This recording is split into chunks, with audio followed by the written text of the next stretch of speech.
அன்புள்ளம் கொண்ட அனைவருக்கும் வணக்கம். நாம கந்தபுராணத்தை தொடர்ந்து பார்த்துட்டு வரோம். நேத்திய தொடர்ச்சியில வாதாபிய அகத்திய முனிவர் எப்படி அழிச்சாரு, வாதாபி வில்வலவனை எப்படி அழிச்சாருன்றதை பார்க்கலாம். இன்னைக்கு தொடர்ச்சி என்ன ஆகுதுன்னா, வில்வலவன் வாதாபி இருவரும் அசுரர்களாக இருந்தாலும் துர்வாச முனிவருடைய புத்திரர்கள். ஆகவே அகஸ்திய முனிவரை பிரம்மஹஸ்தி சூழ்ந்தது. கருமை நிறத்தோடு பெரும் ஆரவாரம் செய்து அவர்களுடைய உருவங்கள் அடிக்கடி தோன்றி மறைந்து அவரை சுற்றி வந்தன. பிரம்மஹத்தி தோஷத்தை நீக்கிக் கொள்ள முனிவர் சிவலிங்கத்தை பிரதிஷ்டை செய்து இறைவனை பக்தியுடன் அர்ச்சித்தார். ஈசன் அருளால் பிரம்மஹத்தி தோஷம் நீங்கிற்று. சீர்காழியிலே அசுரர்களுக்கு பயந்து பதுங்கியிருந்த இந்திரன் ஒரு நாள் அவ்வழியே சென்ற நாரதரை கண்டான். ஓடி சென்று அவருடைய பாதங்களில் விழுந்து வணங்கி நின்றான். இந்திரனை கண்டதும் நாரதர் மிகவும் சந்தோஷமடைந்து, அமராதிபா, இங்கேதான் தங்கியிருந்தாயா என்று கேட்டார். ஆம் மகரிஷியே, அசுரனுக்கு பயந்து கொண்டு இந்த நந்தவனத்தில் ஒளிந்து கொண்டிருந்தேன். இந்த நந்தவனம் இறைவன் வழிபாட்டிற்காக நானே அமைத்து கொண்டதாகும். அசுரனுடைய கட்டளையால் மேகங்கள் மழை பொழிவதை நிறுத்தி கொண்டதால் இப்போது நீருக்கு தட்டுப்பாடு ஏற்பட்டுவிட்டது. நந்தவனத்துக்கு செடிகள் தண்ணீர் இல்லாததால் வாடுவதால் மலர்கள் மலர்வதில்லை. எத்தனையோ கஷ்டங்களுக்கு இடையில் ஈசனை அர்ச்சிக்கும் பாக்கியமாவது கிட்டியதே என்று மகிழ்ந்திருந்தேன்.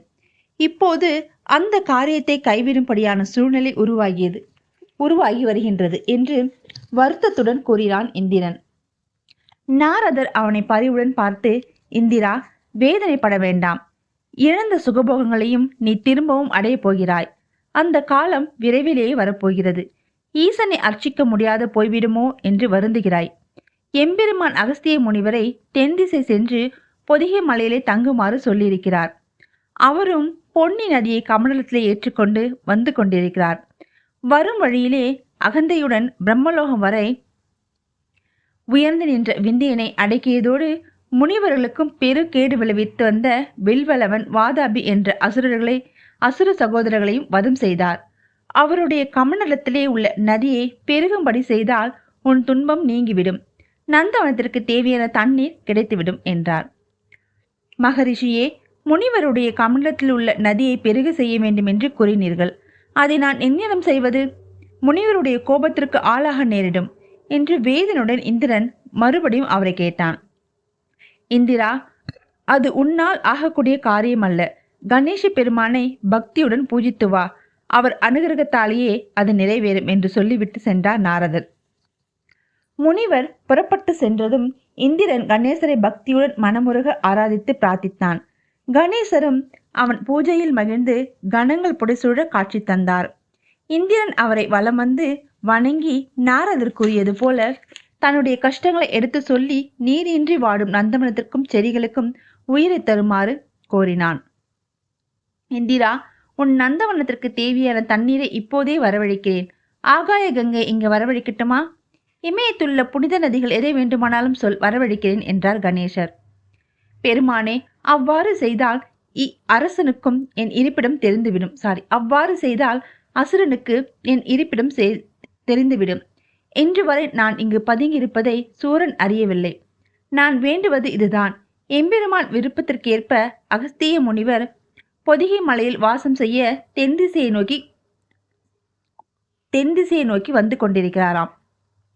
அவர் தம்முடைய கமண்டலத்திலே பொன்னி நதியை கொண்டு வருகிறாராம். அந்நதியை இந்த பிரதேசத்தில் பெருகும்படி செய்தீர்களானால் என்னுடைய நந்தவனத்திற்கு தேவையான நீர் கிடைத்துவிடும் என்று இந்திரன் அவரிடம் விண்ணப்பித்துக் கொண்டான். கணேசரும் அவ்வாறு செய்வதாக அருளி மறைந்தார். அகஸ்திய முனிவர் தம் விரும்பிய இடத்திலெல்லாம் இரவினுடைய திருவுருவத்தை பிரதிஷ்டை செய்து பக்தியுடன் வழிபட்டு மகிழ்ந்தவராய் வந்து கொண்டிருந்தார். கொங்கு நாட்டிலே பிரயாணம் செய்து கொண்டிருந்த அவர் அந்த பிரதேசத்தை அடைந்ததும் அதன் இயற்கை எல்லை கண்டு உள்ளம் களிப்புற்று அவ்விடத்திலே இறைவனை ஆனந்தமாக வழிபட வேண்டும் என எண்ணினார். அங்கேயே இறைவன் திருவுருவை ஸ்தாபித்து அர்ச்சித்து வழிபட துவங்கினார். அந்த சமயத்தில் காகம் ஒன்று பறந்து வந்து சற்று அப்பால் வைத்திருந்த முனிவருடைய கமண்டலத்தின் பிடியிலே வந்து அது அமர்ந்தது. நீரை அசுத்தப்படுத்திவிடப் போகிறதோ என்று முனிவர் காகத்தை நோக்கி கையை வீசினார். பயந்து தடுமாறிய காகம் கமண்டலத்தை உலுக்கிக் கொண்டு மேலே எழுந்து பறந்து சென்றது. காகத்தால் உலுக்கப்பட்ட கமண்டலம் தரையிலே சாய்ந்து பாத்திரத்துள்ள நீர் வழிந்து பூமியிலே பட்டதும் பெருக்கெடுத்து தொடங்கியது. பொன்னி முனிவரிடமிருந்து விடுபட்டோம் என்ற மகிழ்ச்சியில் வேகமாக பெருக்கி ஓடலானாள். இமைக்கும் நேரத்தில் நிகழ்ந்துவிட்ட அச்சம்பவம் முனிவருக்கு கோபத்தை உண்டு பண்ணிவிட்டது. சினத்தோடு எழுந்து நாற்புறமும் பார்த்தார். சற்று தொலைவிலே காகமாக வந்து கமண்டலத்தை கவிழ்த்த கணேச பெருமான் பிரம்மாண சிறுவனை போன்று சென்று கொண்டிருப்பதை பார்த்தார். சிறுவன் ஒருவன் தம்மிடம் விளையாட எண்ணி கமண்டலத்து நீரை கொட்டிவிட்டான் என்று முனிவர் அவனிடம் கோபம் கொண்டார். ஒருவேளை அரக்கர்களோ அவ்விதம் மாய தோட்டத்துடன் வந்திருக்கலாம் என்ற எண்ணமும் ஏற்பட்டது. அடே, என்னை யார் என்று நினைத்து விட்டாய்? உன்னுடைய துடுக்குத்தனங்கள் என்னிடம் செல்லாது என்று தெரிந்து கொள். உன்னை என்ன செய்கிறேன் பார் என்று கோபித்தவராய் அவன் பின்னால் ஓடினார். கோபத்தால் கை முஷ்டியை ஓங்கிக் கொண்டு அவனை தூக்கி துரத்தி சென்றார். 2 எட்டிலே அகப்பட்டு விடுவார் போலிருக்கும் போல போக்கு காட்டிய விநாயகர் பெருமான் முனிவரை வெகு நேரம் அலக்கழித்து களைத்து போகுமாறு செய்தார். சோர்ந்து போன முனிவர் இனி ஓரடியும் எடுத்து வைக்க முடியாது என்ற நிலையில் நின்று விட்டார். அப்போது கணநாதன் அவருக்கு தம்முடைய திவ்ய சுரூபத்தை காட்டி அருளினார். விநாயகரை கண்டதும் முனிவர் வெலவெலத்து போய்விட்டார். கண்களில் நீரை பெருக்க கொஞ்சம் வேதனையால் உருக, எம்பெருமானே, என்னை உய்விக்க வந்த தந்தங்களை அறியாது அசுரை மாயை என்றும் பிராமண சிறுவன் என்றும் எண்ணி தங்களுடைய திருமுடியிலே ஓங்கி குட்ட வந்தேனே, என்ன அபசாரம் செய்து விட்டேன்? பெருமானே, என்னை மன்னிக்க வேண்டும். அறியாமையால் நிகழ்ந்துவிட்ட பிழையை பொறுத்தருள வேண்டும் என்று பிரார்த்தித்தவராய் கணநாதரை குட்ட துணிந்த கைகளால் தம்முடைய சிரசிலே பலமுறை குட்டி கொண்டார். அப்போது விநாயகப் பெருமான் முனிவரை பார்த்து, முனிவரே, வருத்தம் வேண்டாம், தங்கள் செய்கையை நான் தவறாக கொள்ளவில்லை என்றார். அப்போது முனிவருக்கு மன நிம்மதி ஏற்படவில்லை. மீண்டும் பலமுறை தலையிலே குட்டி கொண்டு, எம்பெருமானே, தங்களை குட்ட துணிந்த அடியனை மன்னித்து அருள வேண்டும். என் தவறுக்கு பரிகாரம் கூறுவீர்களானால் அதை இப்போதே மேற்கொள்கிறேன் என்று பிரார்த்தித்தார். கணநாதன் மெல்ல நகைத்து, குருமுனியே, இறைவனை வழிபட இந்திரன் சீர்காழி பதியிலே நந்தனம் ஒன்று அமைத்துள்ளான். சூரியனுடைய கட்டளைக்கு இணங்கி மேகங்கள் மழை பொழியாததால் மலர்ச்செடிகள் தண்ணீர் இன்றி வாடுகின்றன. இறைவன் வழிபாடு தடையின்றி நடக்க அவன் வேண்டவே அவனுடைய நந்தவனத்திற்கு வேண்டிய தண்ணீரை கொடுக்க நானே காகமாக வந்து கமண்டலத்தை கவிழ்த்து பொன்னியை பெருகு செய்தேன். என் தந்தையிடம் தாங்கள் பேரன்பு உடையவர்கள், ஆகவே தங்களுடைய செயல்களை குற்றமாக கருதவில்லை. வேண்டிய வரங்களை கேளுங்கள் என்றார். அகஸ்தியர் விநாயகரை வணங்கி, கணநாதா, ஈசனிடத்தும் தங்களிடத்தும் என்றும் குறையாத அன்பு கொண்டவனாய் இருக்குமாறு அருள வேண்டும். மேலும் தங்களை குட்ட வந்தவன் செயலை போன்று எவர் ஒருவர் தங்களுடைய சன்னிதானத்திற்கு வந்து அவர்களுடைய சிரசிலே குட்டி கொள்கிறார்களோ அவர்களுக்கு வேண்டிய வரங்களை கொடுக்குமாறு வேண்டுகிறேன். கமண்டலத்திலே உள்ள நீர் அனைத்தும் போய்விட்டதால் இறைவன் வழிபாட்டுக்கு புனித நீர் இல்லாது போய்விட்டது. மீண்டும் என் கமண்டலத்திலே புனித நீரை நிரப்பி தர வேண்டும் என்று பிரார்த்தித்தார். விநாயக பெருமான் பெருகி ஓடும் பொன்னி நதியிலிருந்து தம்முடைய திருக்கரத்தால் சிறிது நீரை அள்ளி கமண்டலத்திலே விட்டார். கமண்டலத்திலே புனித நீர் நிறைந்தது. அகஸ்திய முனிவர் விநாயக பெருமானை பலவாறு துதித்து கொண்டாடினார். பின்னர் அவர் பொதிகையை நோக்கி பிரயாணப்பட்டார். அடுத்து திருக்குற்றாலத்தில் குறுகிய பெருமான் பக்தர்களை ரட்சிக்க திருக்குற்றாலம் என்னும் ஸ்தலத்தில் எழுந்தருளியிருந்தார் பரந்தாமன். அச்சமயம் அந்நகரிலே வசிக்கும் அநேகம் பேர் வைணவத்தை தழிவர்களாக இருந்தனர். திருமாலிடம் அபிவிரதம் பக்தி கொண்ட அவரை துதித்து வந்தனர். ஒரு முறை குற்றாலத்திற்கு வந்த சிவனடியாரான அகஸ்தியர் பரந்தாமனின் திருக்கோயிலை பார்த்தவுடன் அவரை தரிசிக்க விருப்பம் கொண்டார்.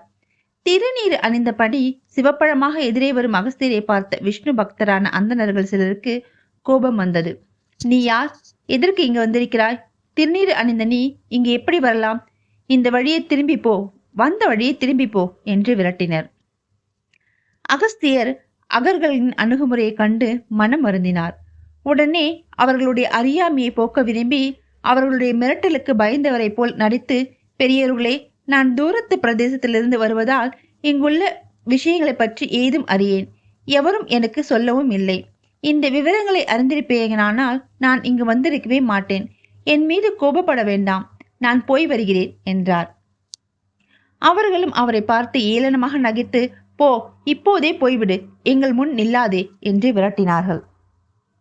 திருமாலையும் ஈசனையும் பேதம் பிரித்து பார்க்கும் அவர்களின் அகந்தையை போக்க ஒரு சிறிய நாடகத்தை அரங்கேற்ற திட்டமிட்டார் அகஸ்தியர். நகரத்தின் எல்லைக்கு வந்து தம்முடைய சிவ சின்னங்களை கலைத்து விஷ்ணு பக்தனை போல் வேஷம் கொண்டார். பின்னர் எம்பெருமானை பலவாறு போற்றி துதித்தவராய் நகர வீதிகளில் மறுபடியும் வந்தார். அவரை கண்டபோது அந்தணர்கள் சற்று முன்பு வந்த சிவனடியாரே அவர் என்பதை அறிந்து கொள்ளவில்லை. பரந்தாமனிடம் பக்தி கொண்ட பாகவந்தராகவும் எண்ணினர். கூட்டமாக ஓடி வந்து அவருடைய திருவடிகளில் விழுந்து வணங்கினார். ஐயனே, வரவேண்டும் வரவேண்டும். தங்களை காண நாங்கள் எத்தனை பாக்கியம் செய்திருக்க வேண்டும். பரந்தாமனே இவ்வுருவில் வந்திருப்பதாக நாங்கள் எண்ணுகிறோம். எங்கள் வரவேற்பை ஏற்று எங்களுடன் இருந்து எங்களை உய்விக்க வேண்டும் என்று வேண்டினார்கள். அகஸ்திய முனிவர் மனதிற்குள் நகைத்தவராய், பெரியோர்களே, உங்கள் அன்பு மிகுந்த உபசாரங்கள் என்னை அன்பு கடலிலே மிதக்க செய்கின்றன. அந்த கிரியிலே எழுந்தருளிக்கும் பரந்தாமனை சேவித்த நான் தென்னாட்டிலே அவர் திருக்கோலம் கொண்டு எழுந்தருளிக்கும் தலங்கள் தோறும் சென்று தரிசித்து வருகிறேன். இவ்வூரிலே இருப்பிடம் கொண்டுள்ள எம்பெருமானையும் உங்களையும் பற்றி வழியெல்லாம் எவ்வளவோ புகழ்ச்சியாக கேள்விப்பட்டேன். பகவானை தரிசிக்கும் ஆவலோடு புறப்பட்டு வந்தேன். என்னை அழைத்து சென்று அவர் தரிசனம் கிட்டுமாறு அனுகரிக்க வேண்டும் என்றார். அவர்கள் அளவற்ற சந்தோஷம் அடைந்தவர்களாய், சுவாமி, தங்கள் கட்டளைக்காக நாங்கள் காத்திருக்கிறோம். வாருங்கள், பரந்தாமன் ஆலயத்திற்கு செல்வோம் என்று அவரை ஆலயத்திற்கு அழைத்து சென்றனர். அகஸ்திய முனிவர் மெய் சிலித்தவர் போல் உடலை சிலித்து கண்களால் ஆனந்த பாஷ்பத்தை பெருக்கினார். பெரியோர்களே, எம்பெருமானை அடியேன் திருமுழுக்காட்டி மலர் கொண்டு அர்ச்சிக்க துடிக்கிறேன். திருமஞ்சன பொருள்களை விரைவில் கொண்டு வாருங்கள் என்றார். குற்றாலத்து அந்தணர்கள் குருமுனிவரின் விருப்பத்திற்கிணங்க திருமஞ்சன பொருள்களை கொடுத்தனர். அப்போது அகஸ்தியர் அவர்களை பார்த்து, பெரியோர்களே, பகவானை நான் அர்ச்சிக்கும் முறையே தனித்தன்மை வாய்ந்தது. அதை நீங்களும் காணலாம் என்றார். பின்னர் கைலாயநாதனை மனதிலே தியானித்து அவர் அனுகிரகத்தை வேண்டினார். விஷ்ணுவின் திருவுருக்கு சைவமாகப்படி அபிஷேகம் செய்தார். அதன் பிறகு அத்திருவுருவத்தின் சிரசிலே தம்முடைய கையை வைத்து குருகுரு என்றார். அவ்வமயம் அந்த பிம்பம் குழைந்து குறுகிய சிவலிங்கமாக மாறியது. முனிவரும் அவருடைய யோக சக்தியால் வைஷ்ணவ வேடத்தை மாற்றி சிவ சின்னங்களோடு ஈசனை பக்தியுடன் அர்ச்சிக்கலானார். அப்போதுதான் அந்தணர்கள் முனிவருடைய உண்மை சுரூபத்தை தெரிந்து கொண்டனர். சற்று முன்பு நாம் துரத்தி அடித்த முனிவர் அல்லவா இவன்? வைஷ்ணவ வேடத்தில் நம்மை ஏமாற்றி விட்டானே, இவரை சும்மா விடக்கூடாது என்று கத்திக்கொண்டே முனிவரை சூழ்ந்து கொண்டார்கள். அகஸ்திய முனிவர் கோபத்தோடு அவர்களை பார்த்தார். அவருடைய கோபம் தீஜ்வாலையோடு அவர்களை தகிக்க ஆரம்பித்தது. தப்பினோம் பிழைத்தோம் என்று அவர்கள் ஆளுக்கு ஒரு மூலையாக ஓடி போய்விட்டனர். அந்த ஊரின் எல்லை வரை அவர்களை விரட்டியடித்த முனிவருடைய கோபத்தீ அந்தணர்கள் சென்ற பின்னர் இறைவனை நிம்மதியோடு வழிபட்டு மகிழ்ந்தார். பின்னர் அங்கிருந்து புறப்பட்டு பொதிகை மலையை வந்தடைந்தார். இவ்விடத்தில் ஈசனை குறித்து தியானம் மேற்கொண்டு தவம் செய்யலானார். அகஸ்திய முனிவர் குற்றாலத்திலே ஈசனை வழிபட்டதிலிருந்து அத்தலம் சிவசேஸ்திரமாக விளங்கி. அடுத்து அன்பினால் உதித்த ஹரிஹரர். கமண்டலத்தில் இருந்து பெருக்கெடுத்த பொன்னி நதி மலை சரிவிலே இறங்கி சமவெளி பிரதேசத்தில் ஓடத் தொடங்கியது. சீர்காழி பதியிலே இந்திரன் அமைத்த நந்தவனத்தை தொட்டாற்போல் சென்று கடலை அடைந்தது. இறைவன் அருளால் தென்னாடு வந்த பொன்னி தன் இரு கரையிலும் பசுமையான சோலைகளை தோற்றுவித்தாள். மாபெரு விஷங்களும் மலர் செடிகளும் பச்சிலை மூலிகைகளும் எங்கும் நிறைந்தன. நதியின் நீரால் இந்திரனை நந்தவனத்தில் உள்ள செடிகள் செழித்து வளர்ந்து பூக்களை கொட்டின. இந்திரன் அளவற்ற மகிழ்ச்சியுடையவனாய் மலர்களை பறித்து இறைவனை ஆராதித்து வந்தான். சூரபத்மனுடைய மாளிகையில் தேவர்கள் தாங்க முடியாத துன்பங்களுக்கு ஆளானார்கள். அவர்கள் தங்களுக்கு ஆறுதல் சொல்ல இந்திரன் அகப்பட மாட்டானா என்று தேடினர். முடிவில் சீர்காழி பதியிலே நந்தவனம் ஒன்றில் இந்திரன் பதுங்கியிருப்பது அவர்களுக்கு தெரிய வந்தது. ஒரு நாள் அவர்கள் ரகசியமாக இந்திரன் இருக்குமிடம் வந்து அவனை சந்தித்தனர். சூரனால் தாங்கள் பட்டு வரும் கஷ்டங்களை கூறி அத்துன்பத்திற்கு விமோசன மார்க்கமோ இல்லையா என கேட்டார்கள். இந்திரன் வேதனையால் கண்கலங்க அவர்களை பார்த்து, தேவர்களே, எனக்கு தெரியாது அல்ல. முன்னர் நாம் செய்த சிவ பாசரத்தின் காரணமாக இத்துன்பங்களை அடைந்து வருகிறோம். ஈசனுடைய அருளால் சூரபத்மன் அளவற்ற பராக்கிரமத்தை உடையவனாய் இருக்கிறான். அவனை எதிர்க்க மாட்டாது பயந்து ஓடி வந்து இங்கே ஒளிந்திருக்கிறேன். தேவர்களாகிய நம்மை கீழ்த்தரமான பணிகளில் அசுரன் ஈடுபடுத்துகிறான். எந்த சிவனுடைய அருளால் அசுரன் இன்று நம்மை அடிமை கொண்டுள்ளானோ அந்த சிவன்தான் நம்மையும் காப்பாற்ற வேண்டும். அவரை பக்தியுடன் தியானித்து வாருங்கள். அவருடைய அனுகிரகத்தால் நம்முடைய துன்பங்கள் விரைவிலே தீரும் என்றான். தேவர்கள் அவனை வணங்கி, அமராதிபா, தாங்கள் தான் எங்களுக்கு சகலமும் ஆவீர்கள். தாங்கள் தான் எங்களுடைய துன்பத்தை போக்க வேண்டும். எங்களுடன் கைலைக்கு வாருங்கள் என்று அழைத்தனர். அப்போது இந்திரன் அவர்களை சற்று காத்திருக்கும்படி சொல்லிவிட்டு இந்திராணி இருக்குமிடம் வந்தான். தேவி சுரனுடைய கொடுமைகள் நாளுக்கு நாள் அதிகரித்து வருகின்றன. தேவர்களால் அவற்றை தாங்க முடியவில்லை. அனைவரும் ஒன்று கூடி கைலாயம் சென்று ஈசனிடம் கஷ்டங்களை எடுத்துக்கூற முடிவு செய்துள்ளனர். அவர்களுடன் நானும் செல்ல வேண்டியிருக்கிறது என்றான். அதை கேட்டதும் இந்திராணி மனப்பதைத்து மயங்கி விழுந்து விட்டாள்.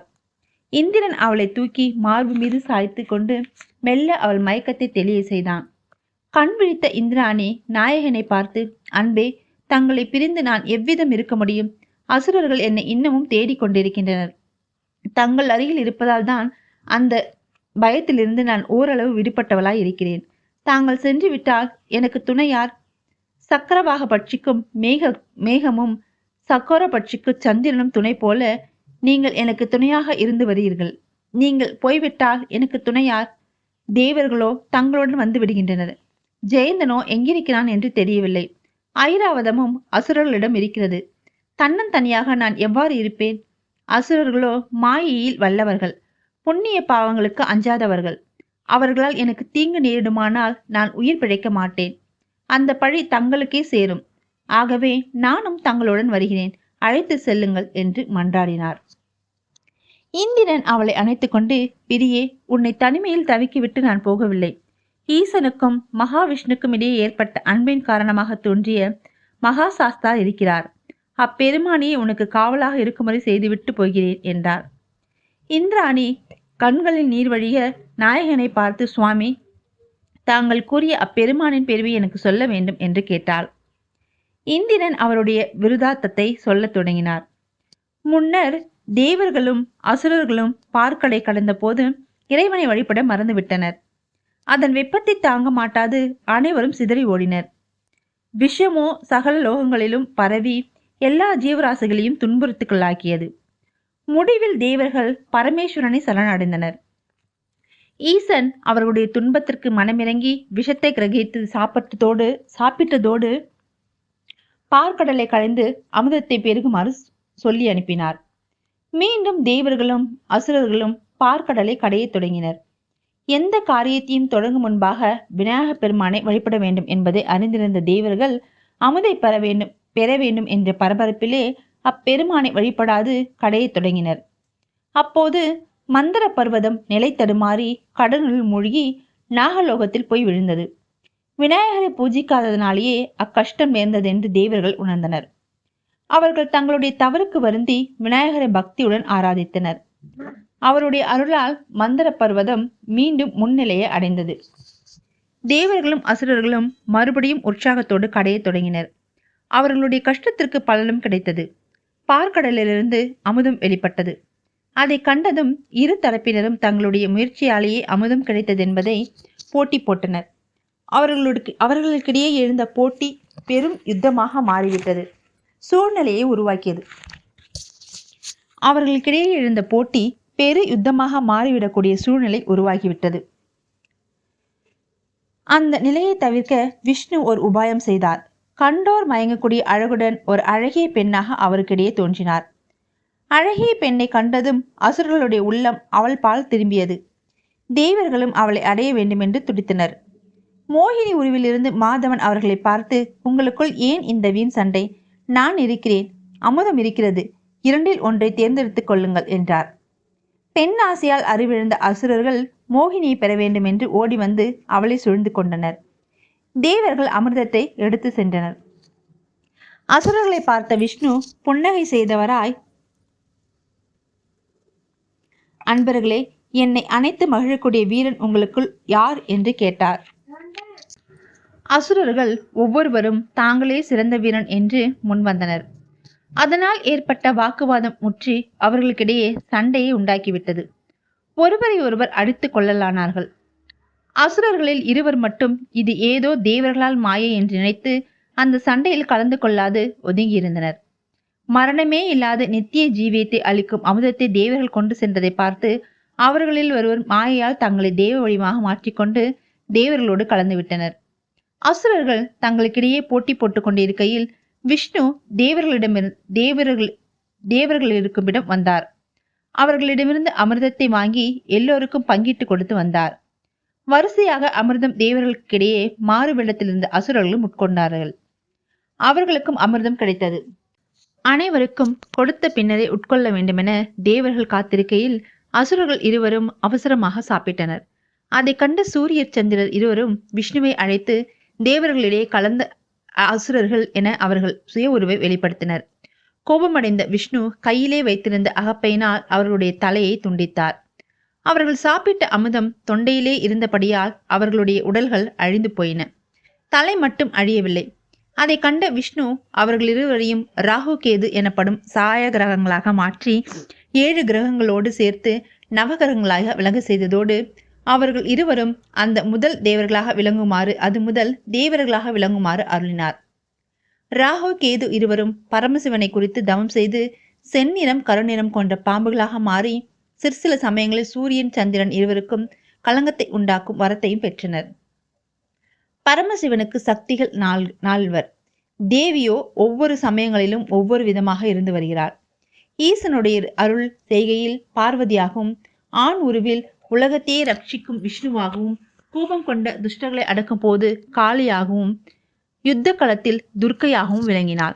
விஷ்ணு தம்முடைய சக்தியின் இன்னொரு வடிவமே என்பதை ஈசன் உலகத்திற்கு எடுத்துக்காட்ட எண்ணம் கொண்டார். தேவர்களுக்கு அமுதத்தை பங்கிட்டு கொடுத்த பின்னர் வைகுண்டம் திரும்பிய விஷ்ணுவை காண ஈசன் வந்தார். பரந்தாமா, அசுரர்களை மயக்க பெண் உருவம் கொண்டதை நான் அறிந்தேன். நானும் அவ்வடிவினை காண விரும்புகிறேன் என்றார். விஷ்ணு அவ்விருப்பத்திற்கு இணங்கி மோகினி ரூபத்துடன் ஈசன் முன் நின்றார். பேர் அழகுடன் விளங்கும் அத்தோற்றம் இறைவனை உள்ளத்திலே சலனத்தை தோற்றுவித்தது. அதை உணர்ந்த பரந்தாமன் மாதவன் மெல்ல அங்கிருந்து செல்லலானார். ஈசனோ அவரை தொடர்ந்து ஓடி வந்தார். மகேஸ்வரா, இதென்ன காரியம்? என்னை தொடர்ந்து தாங்கள் வரும் நோக்கத்தை யான் அறிவேன். என்னிடம் தாங்கள் விருப்பம் கொள்வது சரியல்ல என்றார். பெண்ணுருவில் இருந்த விஷ்ணு, பரந்தாமா, நீ என் சக்தியின் வடிவம் என்பதை மறந்துவிட்டாயா? தாருகா ரிஷிகளின் அகந்தியை அடக்க நான் பிரதிஷ்டராக சென்றபோது நீ அழகு மங்கையாக வரவில்லையா? முன்னர் பிரம்மன் இறந்து விட்ட போது அவரை திரும்ப பெற நீ என்னுடன் சேரவில்லையா? அப்போது பிரம்மன் உன்னுடைய நாபியின் வழியாக தோன்றினானே, ஏன் தயக்கம் என்று சொன்ன ஈஸ்வரன் மோகினியாக நின்ற மாதவனை அழைத்து கொண்டு நாவல் தீவின் வடதிசையில் உள்ள கடம்பம் மரத்தின் நிலை அடைந்தார்.